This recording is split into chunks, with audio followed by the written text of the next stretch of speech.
Selain di Makassar, kebakaran juga terjadi di Palu. Kebakaran menerjang Pasar Impres Manonda.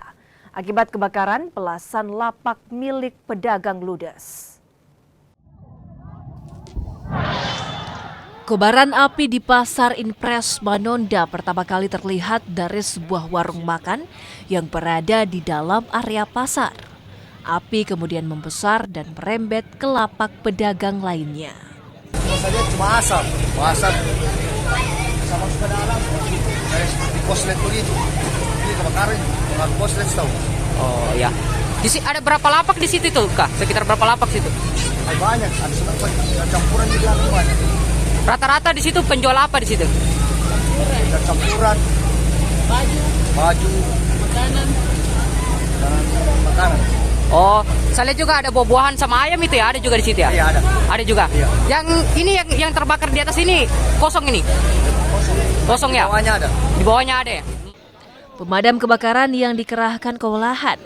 Kurangnya mobil penyuplai air serta ramainya warga di lokasi menyulitkan proses pemadaman.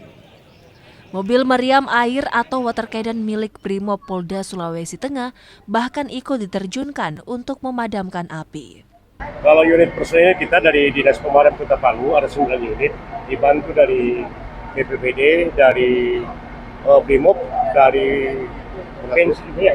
Ya, dari provinsi. Ya, dan ke provinsi juga ada yang lingkungan hidup juga ada.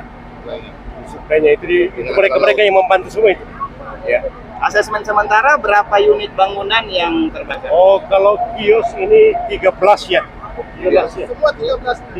Los besarnya itu 13. 13. Cuma untuk pedagangnya mungkin lebih dari itu. Ya, mungkin lebih dari itu. Ini bangunan permanen Pak, atau semi permanen ya? Enggak.